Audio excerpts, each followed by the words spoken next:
Good morning students. वेद माता Gayatri public शिक्षण संस्थान की ऑनलाइन क्लास में स्वागत है आपका।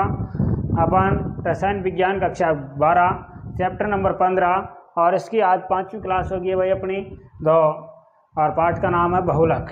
ठीक है ना। तो पिछली जो क्लास थी अपनी उसमें संघनन या पदवर्धी बहुलक के बारे में अपन चर्चा कर रहे थे और उसके एग्जाम्पल्स देख रहे थे। तो उनके एग्जाम्पल्स में लास्ट जो अपन ने देखा था वो था टेरिलीन या पॉलिएस्टर या डेक्रोन। ठीक है ना। उसके बाद में अपन अब देखते हैं जो है मेलेमीन फॉर्मेल्डिहाइड बहुलक। ठीक है ना। मेलेमीन 6 नंबर होगा भाई ये मेलेमीन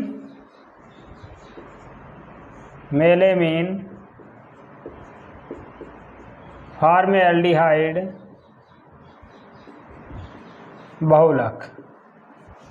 तो देखो मेलेमीन फॉर्मेल्डिहाइड बहुलक, इस मेलेमीन फॉर्मेल्डिहाइड जो बहुलक है इसके बारे में तो देखो ये 5 नंबर होगा है ना,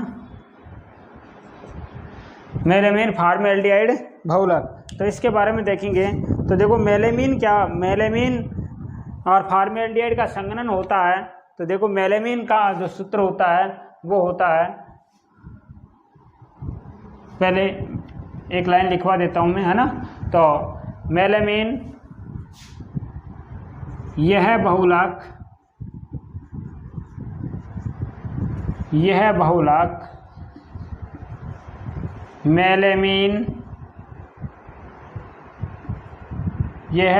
मेलेमीन एवं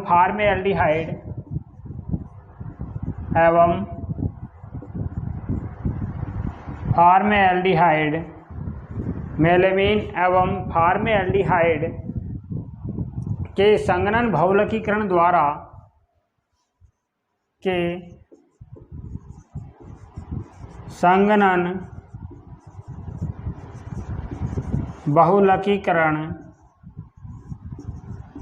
द्वारा बनता है या प्राप्त होता है। ठीक है ना। और इसमें मध्यवर्ती के रूप में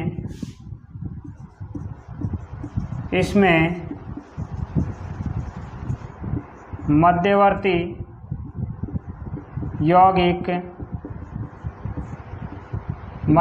यौगिक मेथिलॉल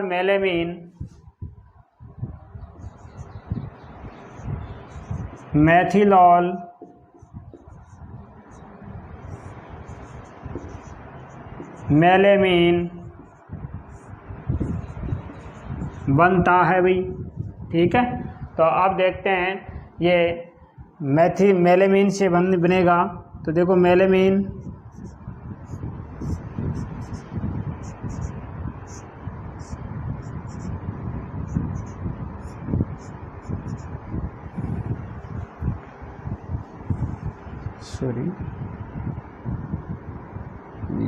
ये नहीं है इस प्रकार।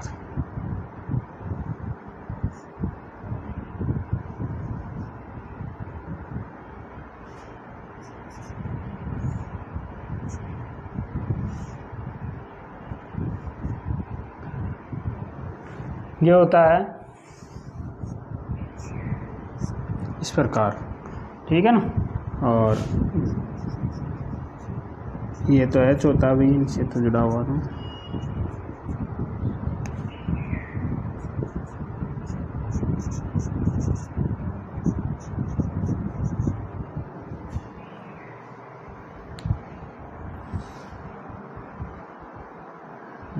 यहाँ ऐसे नहीं आएगा भैया ना।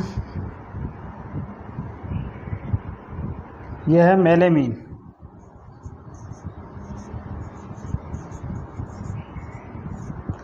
और फॉर्मेल्डिहाइड के साथ में CH2O के साथ में इसका क्या होगा, संघनन होगा, बहुलकीकरण होगा। ठीक है ना। संघनन होगा तो ये बनेगा वो एन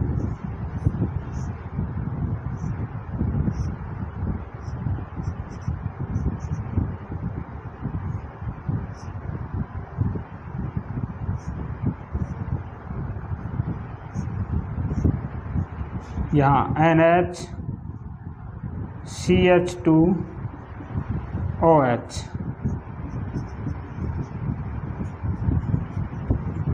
ये बनता है मेथिलॉल मेलामीन। मेथिलॉल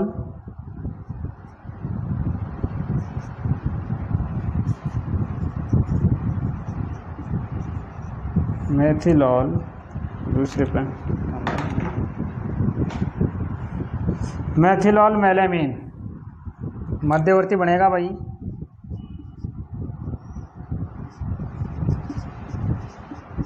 मेथिलॉल मेलामीन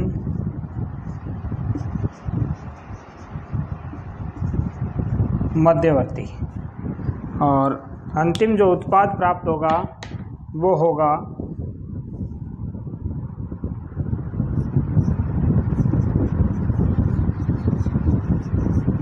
बहुलकीकरण द्वारा H2O बाहर निकल जाएगा भाई, और ये बनेगा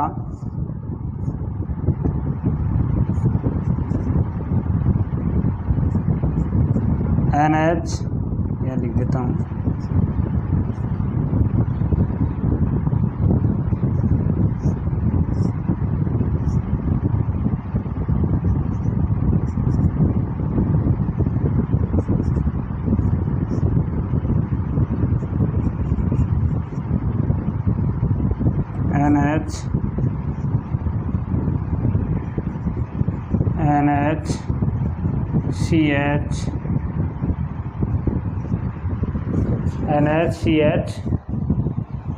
CH2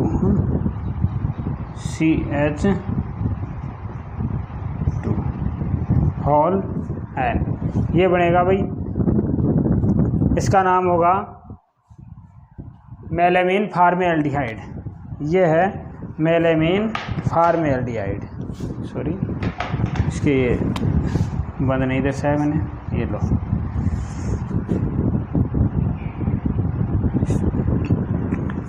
ठीक है ना। तो ये हो गया मेलामीन फॉर्मेल्डिहाइड।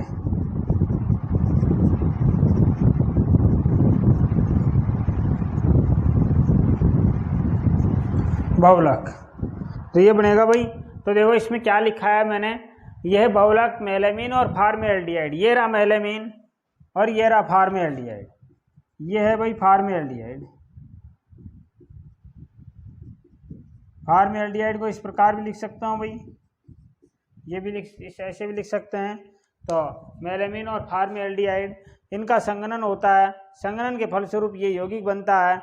बहुलकीकरण की प्रक्रिया होती है जिसके फलस्वरूप जल का अणु बाहर निकलता है। ठीक है ना, यहाँ से OH निकलता है और एक H, इस समूह से कोई जो ऐसा समूह दूसरा जुड़ेगा तो वहाँ से निकलता है, तो जल का अणु बाहर निकलता है। इस प्रकार ये हमें मेलामीन फॉर्मेल्डिहाइड बहुलक प्राप्त होता है। इसमें मध्यवर्ती यौगिक के रूप में मेथिलॉल मेलामीन मध्यवर्ती बनता है। तो ये मध्यवर्ती यौगिक होता है। तो इसके इस समय इसको उतार लें पूरे को, ऐसे कैसे।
तो आप देखेंगे आगे,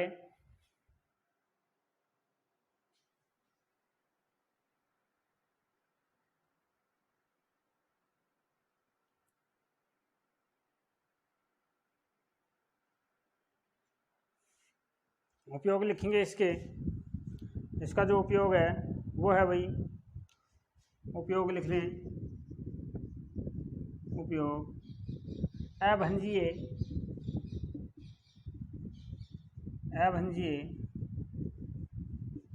बर्तनों, अभंजीय बर्तनों के निर्माण में, अभंजीय बर्तनों के निर्माण में, ये इसका उपयोग है भाई। इसके बाद में अपन देखते हैं फिनॉल फॉर्मेल्डिहाइड बहुलक।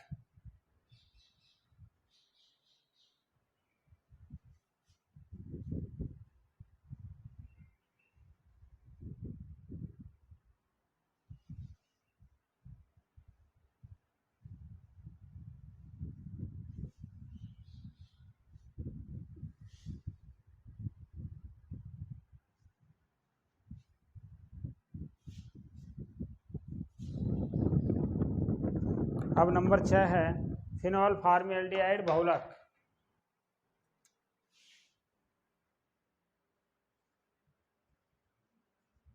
फिनॉल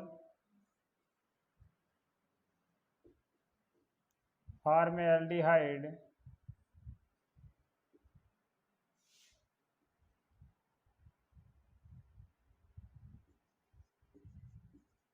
बहुलक।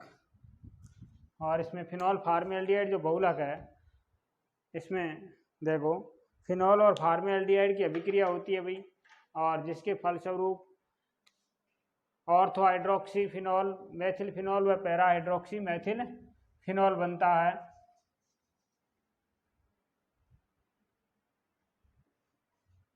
तो इसमें लिखेंगे फिनॉल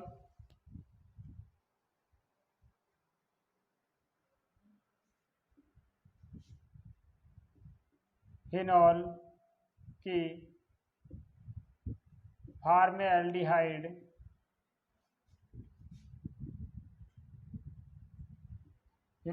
फॉर्मेल्डिहाइड के साथ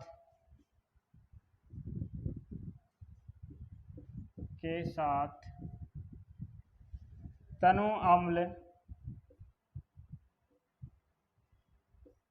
अम्ल या तनुक्षार की उपस्थिति में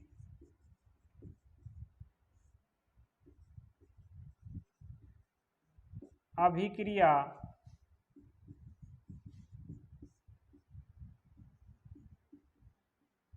कराने पर, तनु अम्ल या तनुक्षार की उपस्थिति में अभिक्रिया कराने पर ऑर्थो व पैरा हाइड्रोक्सी मैथिल फिनॉल प्राप्त होता है। ऑर्थो एवं पैरा हाइड्रोक्सी मैथिल फिनॉल प्राप्त होता है,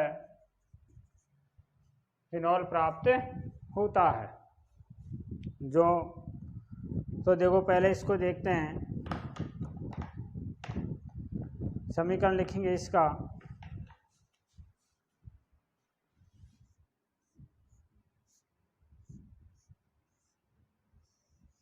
ये तो है भाई फिनॉल और ये है फॉर्मेल्डिहाइड। इसकी अभिक्रिया करा रहे हैं तनु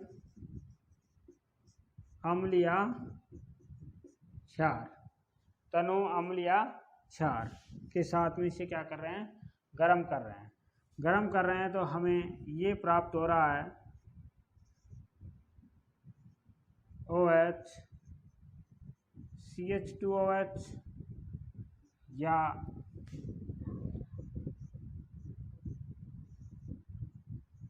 OH CH2OH। ये तो है ortho hydroxy methyl phenol, ortho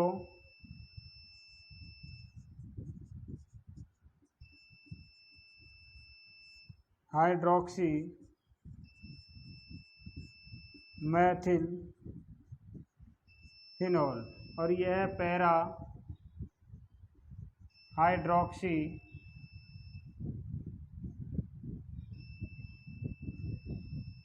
Maithil phenol ये प्राप्त होता है। और ऊपर मैंने यही लिखा है, पहले ये बनेगा, इसके बाद में दो प्रकार के बहुलक बनाता है। एक तो नोवोलेक प्रकार का है, एक तो नोवोलेक बहुलक है और एक बेकेलाइट बहुलक है। इससे दो प्रकार के बहुलक बनते हैं। तो पहले आप ये लिखेंगे जहाँ तक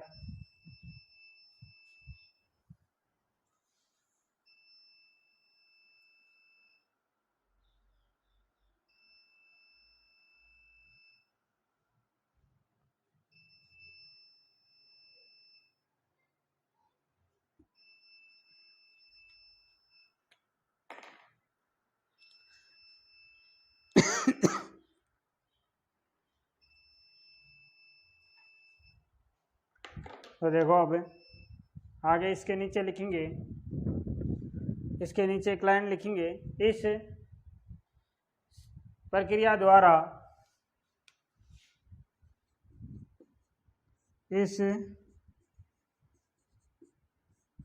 द्वारा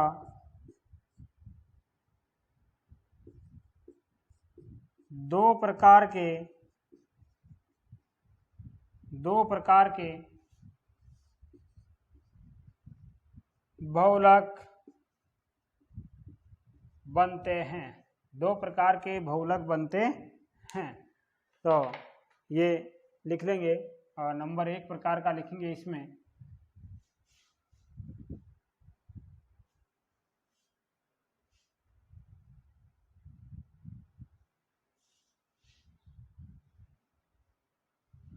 नंबर 1 प्रकार का होगा नोवोलेक।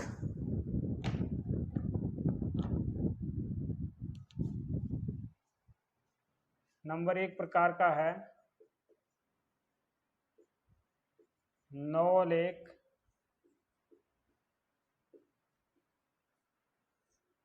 बहुलक या नोवोलेक बहुलक, रेखीय बहुलक कहते हैं इसे।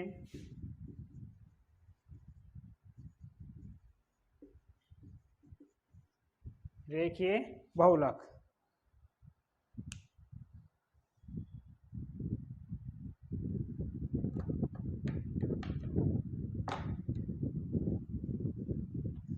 अब देखो फिनॉल और फॉर्मेल्डिहाइड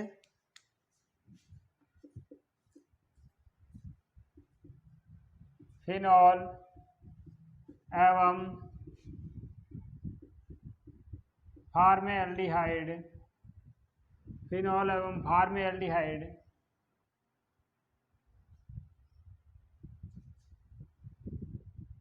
एल्डिहाइड के संघनन से प्राप्त ऑर्थो हाइड्रोक्सी बहुलक ortho hydroxy methyl phenol ortho hydroxy methyl phenol ortho hydroxy methyl phenol का बहुलकीकरण कराने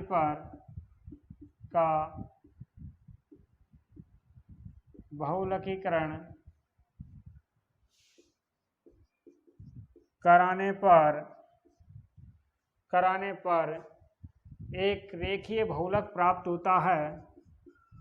एक रेखीय बहुलक प्राप्त होता है। एक रेखीय बहुलक प्राप्त होता है जिसे नोवोलेक कहते हैं। जिसे नोवोलेक कहते हैं। नोवोलेक कहते हैं जिसका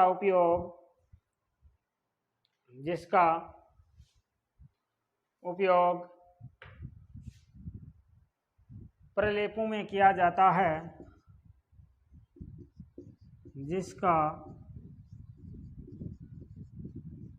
उपयोग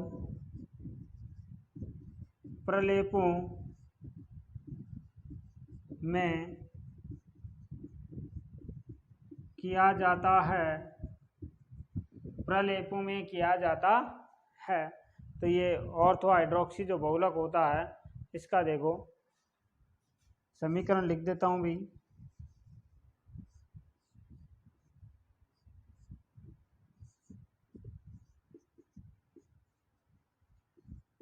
CH2OH बहुलकीकरण की क्रिया होती है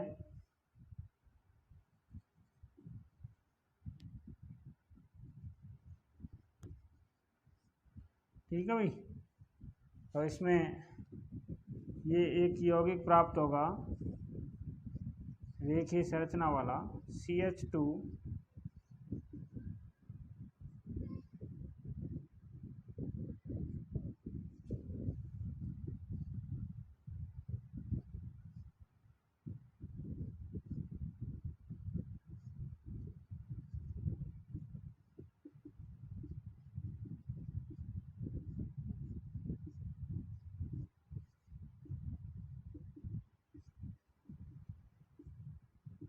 तो इस प्रकार ये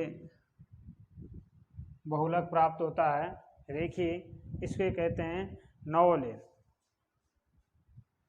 इसे क्या कहेंगे भाई, एन अणु इसके भाग लेते हैं तो इसे कहते हैं नोवोलेक बहुलक, ठीक है ना।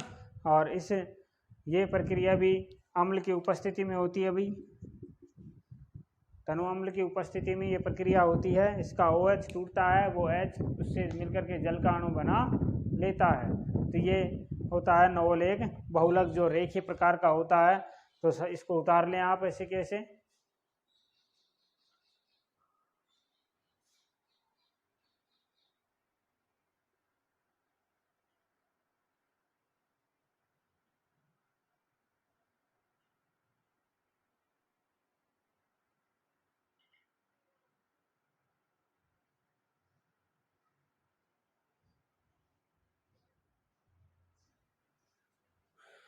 अब आगे दूसरे प्रकार का है भाई,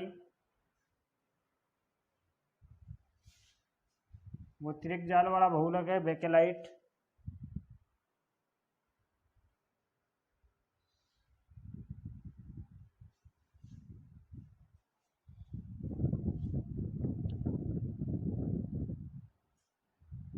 अब लिखेंगे इसमें दूसरा प्रकार है वो है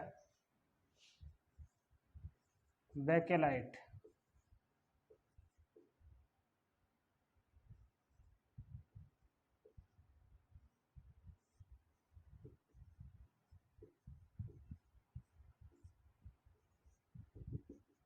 इसमें लिखेंगे भाई ortho hydroxy methyl phenol, ortho hydroxy methyl phenol, ortho hydroxy methyl phenol को फार्मेल्डिहाइड के साथ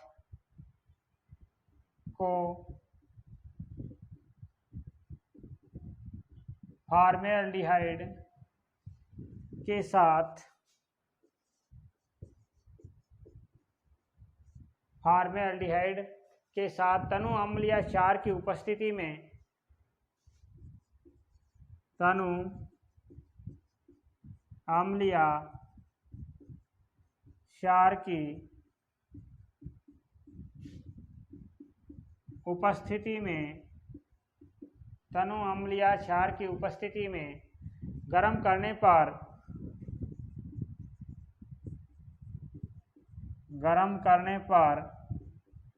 एक तनु अम्ल या क्षार की उपस्थिति में गर्म करने पर एक त्रियक आबंध युक्त बहुलक बनता है। एक त्रियक आबंध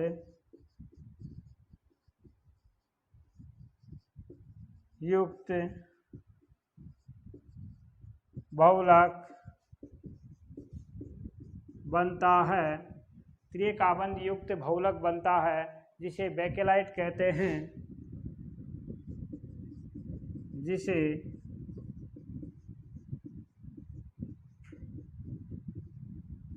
बेकेलाइट कहते हैं, जिसे क्या कहते हैं भाई, बेकेलाइट कहते हैं, जो कठोर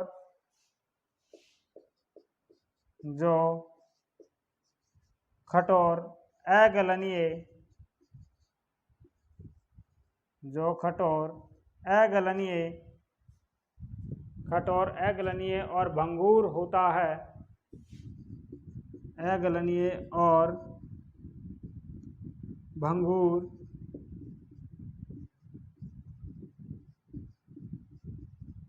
होता है, कठोर अगलनीय और भंगुर होता है, जिसका उपयोग विद्युत के स्विच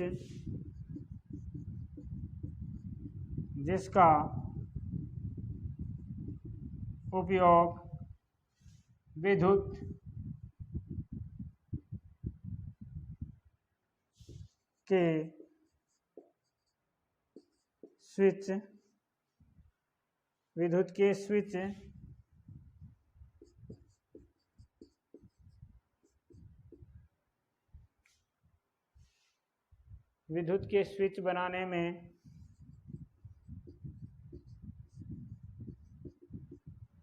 बर्तनों के हत्थे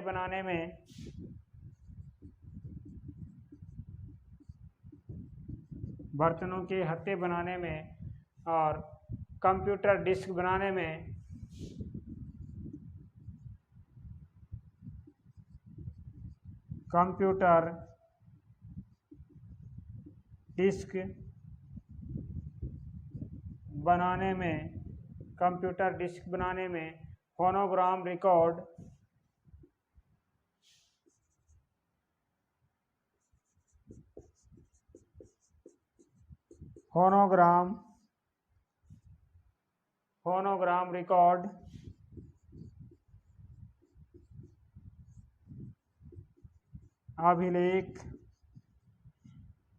फोनोग्राम रिकॉर्ड अभिलेख बनाने में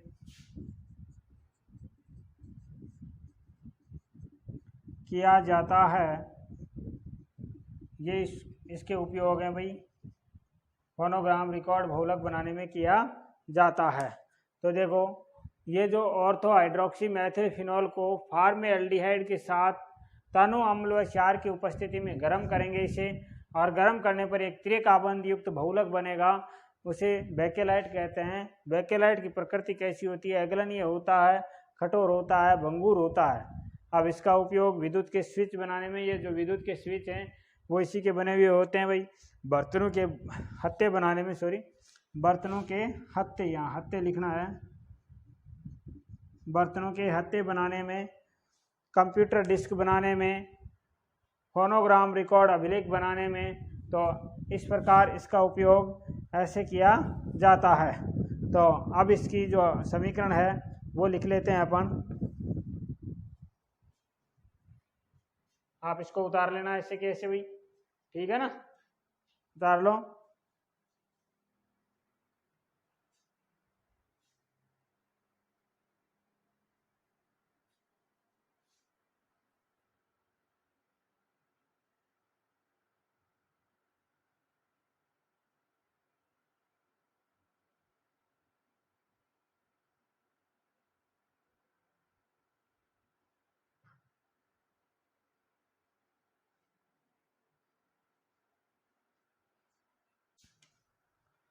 अब देखो,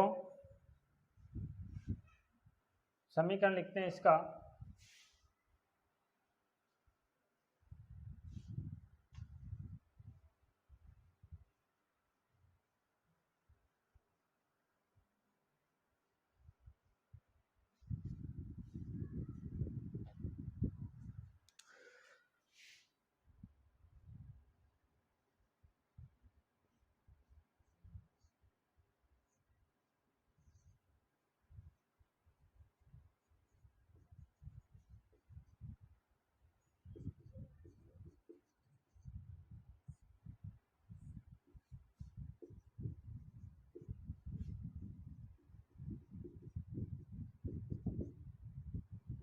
तनु अम्लीय क्षार गर्म करते हैं इसे, ठीक है ना।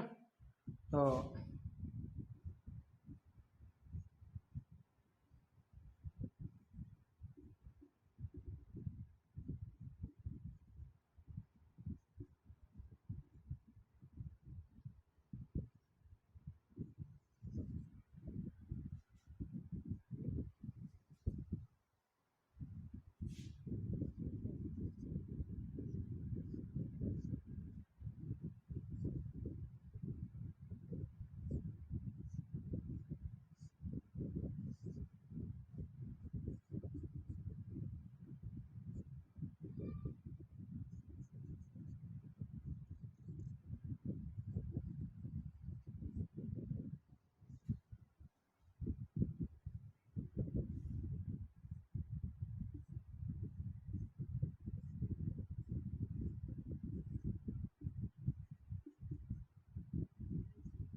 प्रकार ये त्रिक आबंध युक्त बहुलक बनेगा भाई।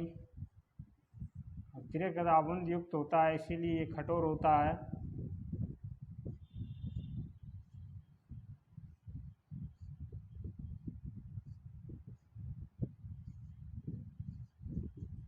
त्रिक आबंध युक्त बहुलक होता है इसीलिए ये कठोर होता है भाई।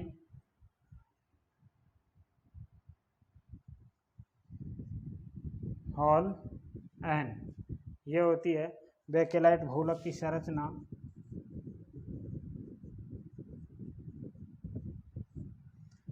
बेकेलाइट बहुलक की जो एकलक इकाई है भाई ऑर्थो हाइड्रोक्सी मैथिलफिनॉल,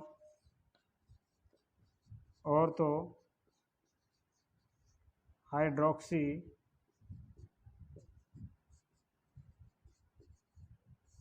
मैथिल फिनॉल, और यह है फार्मेल्डिहाइड। ठीक है भाई, तो इसको उतारें एज इट इज जैसे कि ऐसे।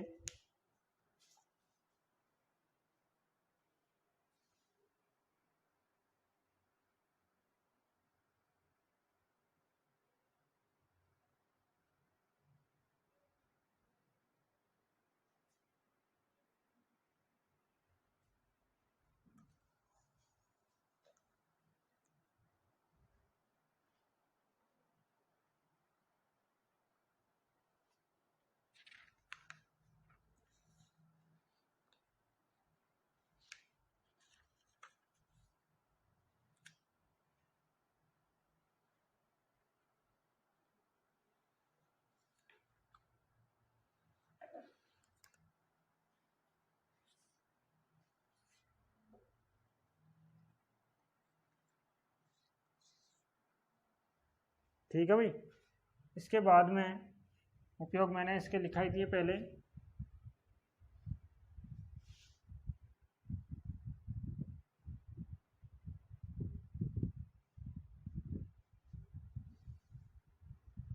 आप इनके नोट्स उतारते रहना भाई, और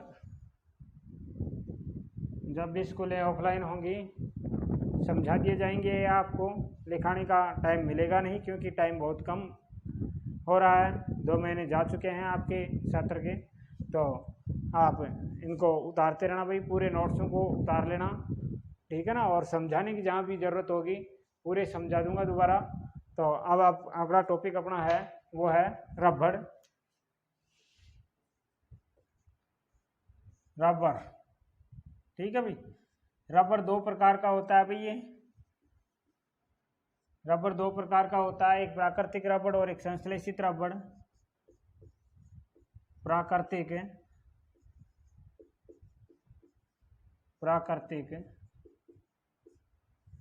रबड़, नेचुरल रबड़ होता है भाई। तो देखो इसमें लिखेंगे यह रबड़ के पेड़ हैविया ब्रेसिलिएंसिया, यह है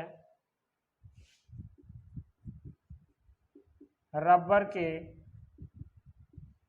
पेड़ हैविया ब्रेसिलिएंसिया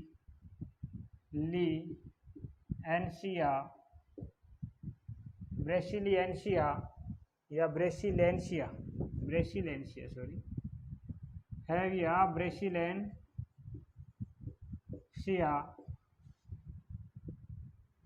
ब्रेसिलेंसिया से प्राप्त दूध जैसे पदार्थ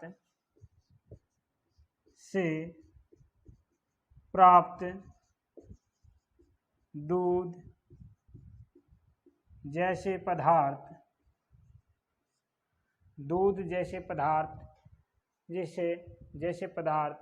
रबर शीर जिसे कहते हैं, या फिर इसे कहेंगे लेटेक्स। रबर शीर या फिर इसे क्या कहेंगे भाई, लेटेक्स। रबर शीर या लेटेक्स से बनाया जाता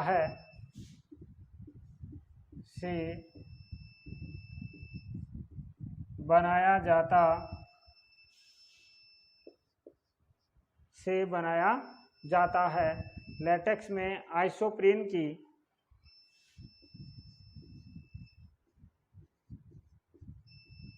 लेटेक्स में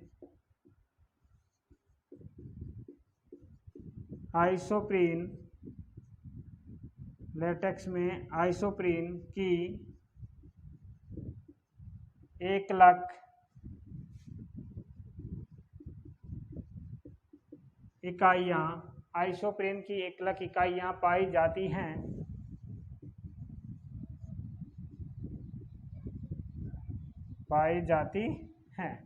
लेटेक्स में आइसोप्रीन की 1,00,000 इकाइयाँ पाई जाती हैं जिनके बहुलकीकरण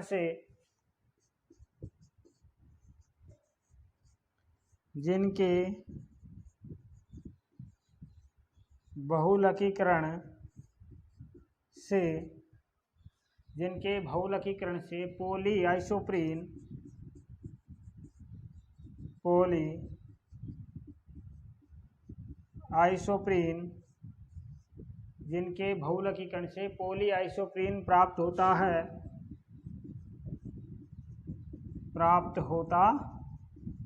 है भाई।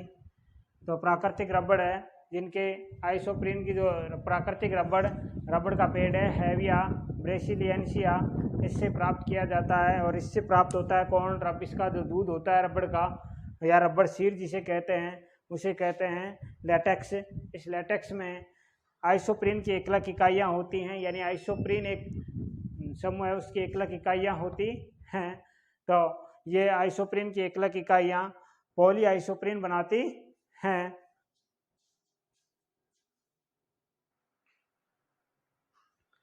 हाँ भाई, ये पॉलीआइसोप्रीन प्राप्त होता है हमें रबड़। तो देखो अब आगे चलते हैं, तो आप इसको उतार लेंगे भाई ऐसे के ऐसे, ठीक है ना, आप इसे उतार लेंगे।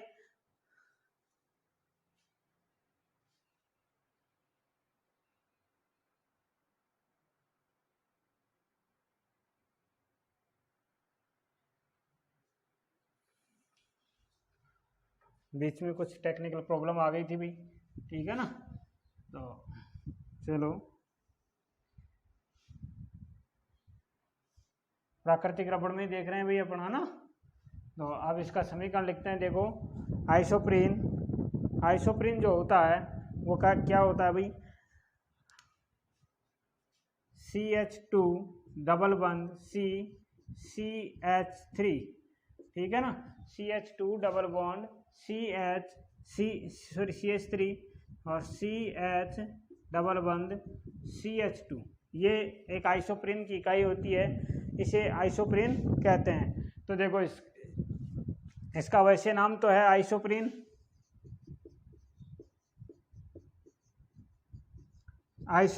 और देखो IUPAC इसका नाम है। देखो IUPAC नाम मैंने आपको 11th क्लास में पढ़ाए नहीं थे, कोरोना की वजह से आपकी क्लासें बंद हो गई थी, तो आपने इधर उधर से पढ़ लिया होगा। अन्यथा जैसे ही अपने IUPAC नाम वाले जो चैप्टर अल्कोहल चलेगा, फिनॉल चलेगा, एल्डिहाइड कीटोन चलेगा, एमीन चलेगा और एल्किल हैलाइड चलेगा, तो वहाँ नामकरण आता रहेगा, बता दूंगा वैसे। तो देखो इसमें क्या करेंगे भाई, ये बंध युक्त यौगिक हैं देखो, और इसका देखो लंबी कार्बन श्रृंखला का चयन करते हैं। सबसे पहले IUPAC नाम लिखते हैं, तो उस समय आपने 11th क्लास में 10th क्लास में पढ़ा होगा, 10th क्लास में भी चलते हैं ये IUPAC नाम, लेकिन कम चलते हैं, एल्किन एल्काइन के तो चलते हैं। तो देखो लंबी कार्बन श्रृंखला का चयन किया जाता है सबसे पहले लंबी कार्बन श्रृंखला का चयन किया जाता है जिसमें क्रियात्मक समूह हो या प्रतिस्थापी समूह उपस्थित हो। तो इसमें जब प्रतिस्थापी समूह है, अपने पास में मैथिल समूह है, तो देखो मैं आपको समझा ही रहा हूँ, यहाँ लिखना नहीं है कुछ भी अभी। तो ये लंबी कार्बन श्रृंखला हो गई भाई।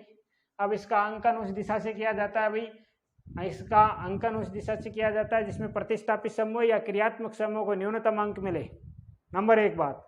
नंबर 2 बात, यदि द्विबंध दिया गया है तो द्विबंध को भी न्यूनतम अंक मिलना चाहिए। तो देखो इधर से नामांकन करेंगे इसका, तो 1 2 3 और 4, तो इधर से द्विबंध को 1 नंबर मिल रहा है। इधर से देखें तो 1 2 3 1 3 और 4, तो देखो 1 2 3 और 4, ठीक है ना। इसका अंकन ये सही रहेगा क्योंकि प्रतिस्थापी समूह को न्यूनतम इधर से देंगे तो 1 2, देखो 1 2 और 3 और 4, इसको यहाँ 3 नंबर मिल रहा है, इसलिए ये जो इधर वाला अंकन होगा ये सही नहीं होगा, ठीक है ना।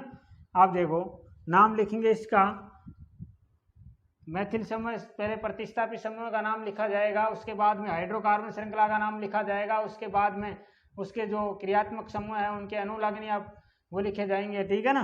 तो देखो अनुलग्न इसके लिए तो अपने पास में इन आएगा, ठीक है ना। तो देखो 2 मैथिल,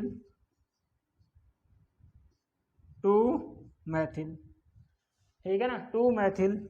अब ये हाइफन चिन्ह लगाएंगे, संख्यात्मक मान और जो प्रतिस्थापित समूह का जो मान होता है उसके बीच में हाइफन चिन्ह लगता है भाई। तो 1 ये हो गया 2 मैथिल इसका, तो ठीक है। अब देखो नंबर 1 पर क्या है, देवबंद, नंबर 3 पर क्या है, देवबंद। तो 1 3 ब्यूटा, कार्बन 4 हैं तो ब्यूटा डाइइन, ये इसका आईयूपीएसी नाम हो गया 1,3 ब्यूटाडाइन, 1,3 ब्यूटाडाइन। और देखो ऐसे भी लिख सकते हैं इसका नाम ब्यूट 1,3 डाइइन, ये भी लिख सकते हैं 2 मैथिल, ठीक है ना, ये सही है। और ये भी 2 मैथिल ब्यूट 1,3 डाइइन, ये भी नाम है भाई इसी का है। तो दोनों में से दोनों ही नाम इसी के हैं, आईयूपीएसी नाम। तो ये था आईयूपीएसी नाम के बारे में मैंने थोड़ा सा आपको बताया है। तो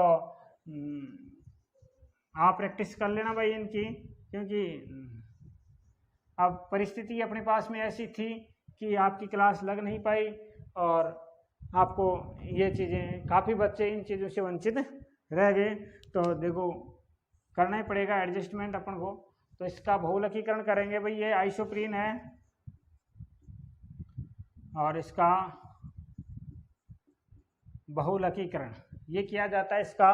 तो देखो बहुलकीकरण करते हैं इसका, तो इनके जो द्विबंध हैं, ये दोनों द्विबंध हैं, ये बीच में आ जाएंगे एक जगह, द्विबंध एक ही जगह बनेगा।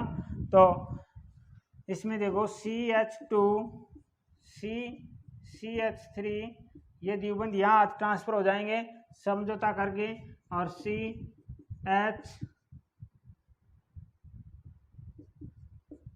CH2 होल N, ये बन गया भाई अपने पास में पॉली आइसोप्रीन,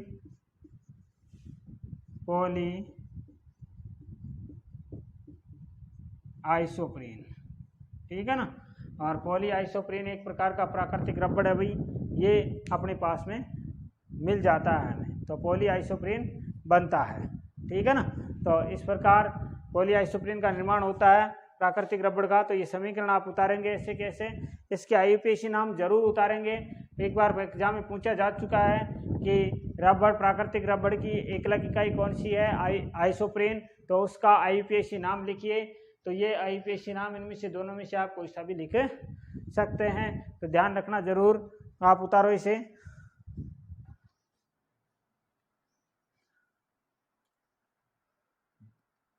अब आगे देखते हैं, देखो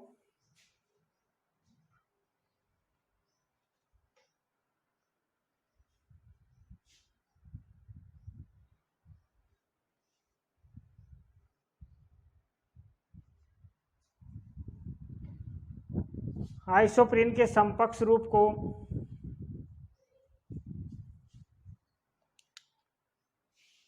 इसमें एक ए पॉइंट डाल लेना, आइसोप्रीन के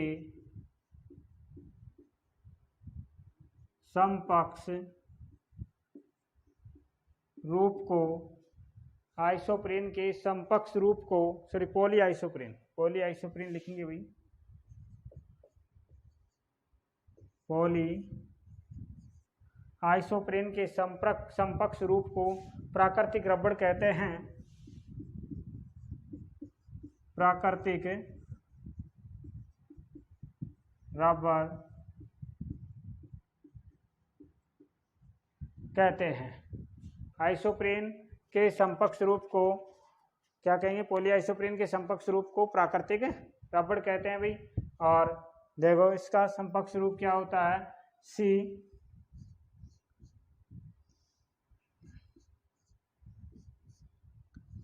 एक तो होता है CH2, ये होता है CH3, और ये है CH2 और इधर आएगा H, ठीक है ना।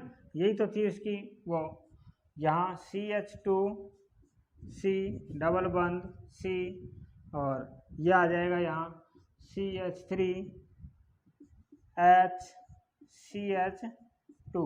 तो इस प्रकार ये समकक्ष रूप को देखो, CH2 एक ही और हैं और CH3 और H ये अलग समान जो समूह हैं वो यदि एक और हों, द्विबंधित कार्बनों के समान समूह एक और स्थित हों तो उसे समकक्ष कहते हैं, और विपरीत दिशा में हों तो उसे विपक्ष कहते हैं। तो ये इसका समकक्ष रूप होता है भाई,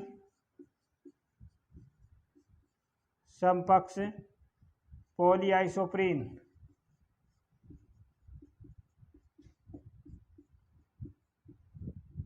समकक्ष पॉलीआइसोप्रीन ये है। तो आप इसे उतारेंगे ऐसे कैसे, ये पॉइंट डाल करके, ठीक है ना। तो पॉलीआइसोप्रीन के कौन से रूप को प्राकृतिक रबड़ कहते हैं? समकक्ष रूप को प्राकृतिक रबड़ कहा जाता है, ठीक है ना। अब आगे देखते हैं, देखो उतार लें आप इसे।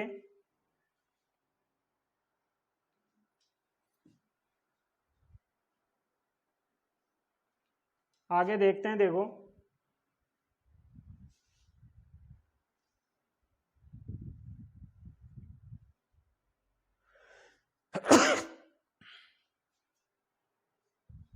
बी पॉइंट होगा पॉली आइसोप्रीन के विपक्ष रूप को, पॉलीआइसोप्रीन के विपक्ष रूप को घट्टा पर्चा कहते हैं, घट्टा पर्चा कहते हैं। पॉलीआइसोप्रीन के विपक्ष रूप को घट्टा पर्चा कहते हैं। तो देखो पॉलीआइसोप्रीन का विपक्ष रूप, ये द्विबंध वाले कार्बन हैं और ये CH2 समूह है, ये CH3 है भाई, और ये H ऊपर आ जाएगा और CH2 C इधर CH3 और H CH2 और H। ये जो समूह है देखो एक दूसरे के विपरीत दिशा में, CH2 समूह है, इसका ऊपर है, इसका नीचे है, देखो इसका नीचे है, इसका ऊपर है, तो एक दूसरे के विपरीत दिशा में हैं, इसलिए इन्हें विपक्ष पॉलीआइसोप्रीन कहते हैं। पॉलीआइसोप्रीन के विपक्ष रूप को तो विपक्ष पॉली आइसोप्रीन, इसे घट्टा पर्चा कहते हैं। तो एग्जाम में दोनों चीज़ें याद रखना भाई, भविष्य का भी सूत्र पूछा जा सकता है। या घट्टा पर्चा किसे कहते हैं? तो पॉलीआइसोप्रीन के विपक्ष रूप को घट्टा पर्चा कहते हैं। ये रहा पॉलीआइसोप्रीन का विपक्ष रूप। तो आप इसे छाप दें ऐसे कि ऐसे।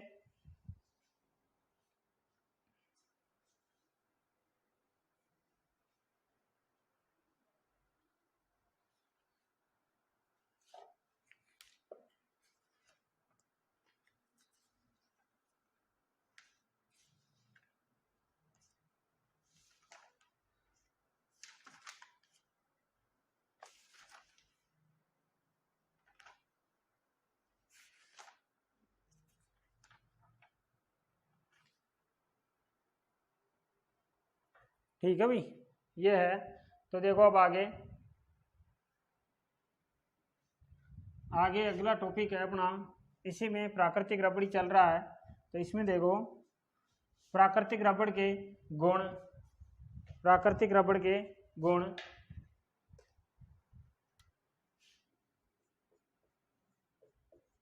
प्राकृतिक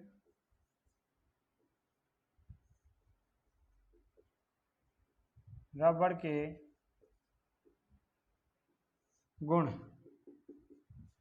और गुणों में यह 335 केल्विन ताप से उच्च ताप पर मुलायम होता है। यह 335 केल्विन ताप से उच्च ताप पर मुलायम होता है। 335 केल्विन ताप से उच्च ताप पर मुलायम होता है, जबकि 283 केल्विन ताप से निम्न ताप पर भंगुर होता है। जबकि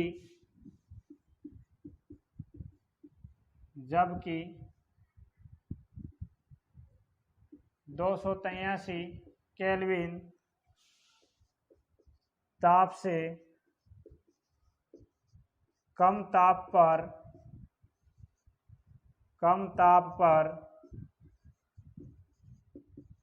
भंगुर होता है। ठीक है भाई, यह अब अगला पॉइंट होगा, यह जल आकर्षी प्रकृति का होता है। यह जल आकर्षी यानी जल के साथ में स्नेह बनाने का यानी कोशिश करता है जल के प्रति। इसका स्वभाव नरम होता है, जल आकर्षी होता है। ठीक है ना, इसके नीचे जल आकर्षी होता है। यह ऑक्सीकारकों के प्रति क्रियाशील, यह ऑक्सीकारकों के प्रति क्रियाशील, ऑक्सीकारकों के प्रति क्रियाशील होता है। क्रियाशील होता है, अतः यह जल्दी खराब हो जाता है। अतः यह जल्दी खराब हो जाता है। जल्दी खराब हो जाता है। इसका तनन सामर्थ्य, इसका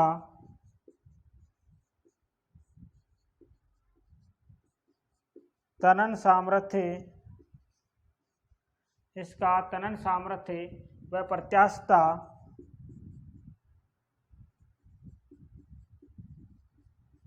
सामर्थ्य व प्रत्यास्थता कम होती है।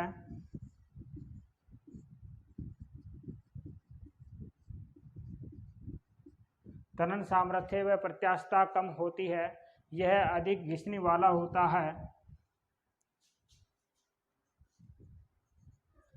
यह अधिक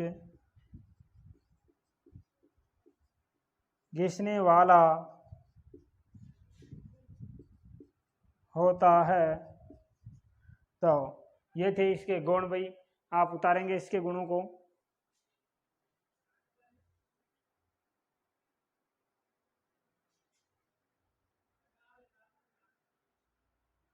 ये इसके गुण हैं।